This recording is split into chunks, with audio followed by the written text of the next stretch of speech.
Olá pessoal, boa noite. Nós vamos começar mais uma aula de filosofia e nós estamos hoje vamos falar um pouco sobre ética e moral nas relações sociais. Para Marx, o modo de produção da vida material ela é condicionada a partir do desenvolvimento da vida social, política, intelectual em geral.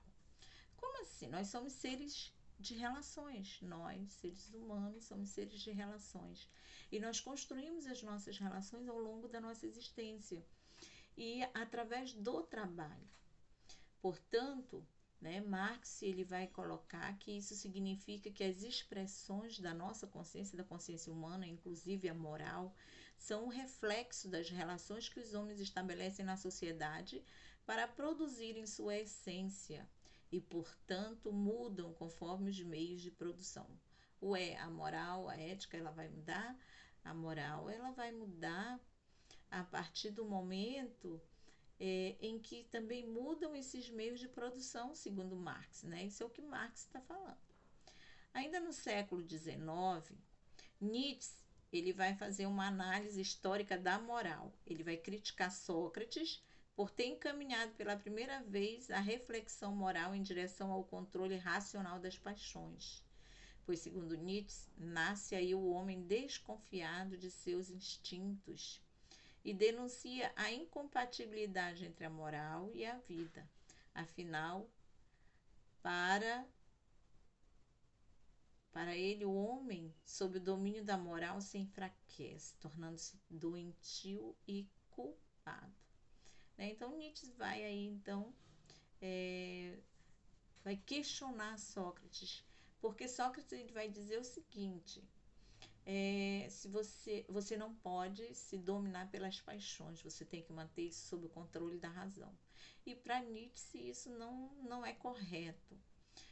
Isso aí, o homem ele vai então ficar desconfiado dos seus próprios instintos, daquilo que ele gosta, dos seus desejos, das suas paixões. Quando Sócrates diz que precisa conter isso, a razão precisa conter as paixões, e a razão aí, o raciocínio lógico. O raciocínio ele precisa estar acima dos desejos, das paixões. Isso para Nietzsche, tá?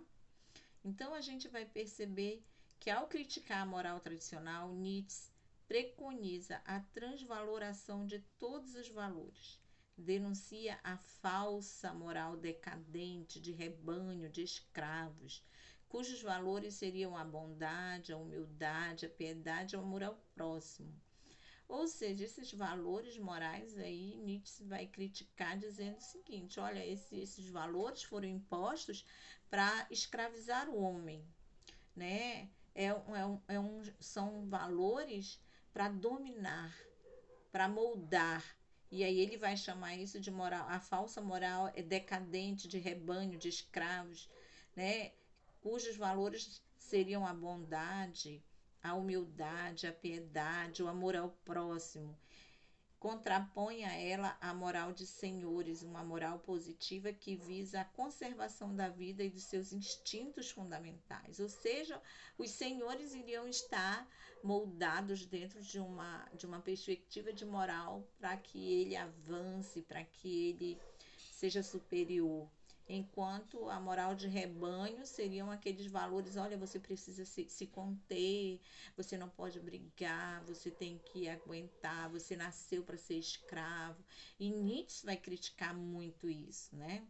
Também no século XX, Sartre afirma que o conteúdo da moral, sempre concreto e por conseguinte imprevisível, há sempre invenção. A única coisa que conta é saber se a invenção que se faz em nome da liberdade. Sartre ele vai ser um filósofo que vai trabalhar a questão da existência do ser humano enquanto ser livre, ter vontade e senhor da sua liberdade. A decorrência desse pensamento é a dificuldade em estabelecer os critérios para a fundamentação da moral. Sartre prometeu não conseguiu cumprir a elaboração de uma ética que não sucumbisse ao individualismo e relativismo já que, segundo ele, cada homem é responsável por toda a humanidade. Como assim? O que quer dizer isso, né? Não tem como a gente ser individualista e relativista, tá? Quando a gente fala de relação social, porque todos nós, seres sociais, para Sartre, somos responsáveis por tudo que ocorre na humanidade. Eu vou dar um exemplo aqui de momento político brasileiro. É, não adianta você ficar reclamando da política se você não tem o seu papel político consciente de saber que você precisa votar para mudar as coisas. Não, todo político que foi eleito vai fazer a mesma coisa, vai roubar e tal. Se a gente tiver esse pensamento, nós nunca iremos modificar a sociedade. Porque, não tô nem aí, é tudo político, é tudo ladrão mesmo. Mas eu preciso ter consciência disso, porque eu também sou responsável quando eu vou lá, ou deixo de votar, ou voto errado, ou não tenho consciência no meu voto, troco meu voto por uma cesta básica. Né? Então, Sartre, ele vai dizer que cada homem é responsável por toda a humanidade.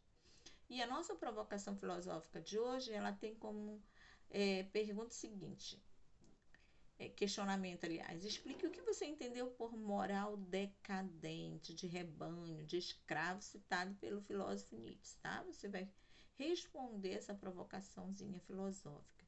Então, só voltando aqui rapidinho, nós podemos entender que moral, né, segundo as relações sociais, para Marx, está condicionada à relação de produção da nossa vida material, né, do nosso trabalho, se relaciona a isso. Para Nietzsche, né, Nietzsche, ele vai fazer uma análise histórica da moral. Né? Ele vai dizer assim, de onde que surgiu o termo moral? Surgiu lá com Sócrates e ele trouxe essa moral de rebanho, de escravo e tal, né? Para manter, para domar o ser humano, para manter o homem escravo. E por último, Sartre, né? Justamente falando então aí da responsabilidade moral que eu tenho enquanto ser social. Eu sou responsável por tudo aquilo que acontece dentro da sociedade.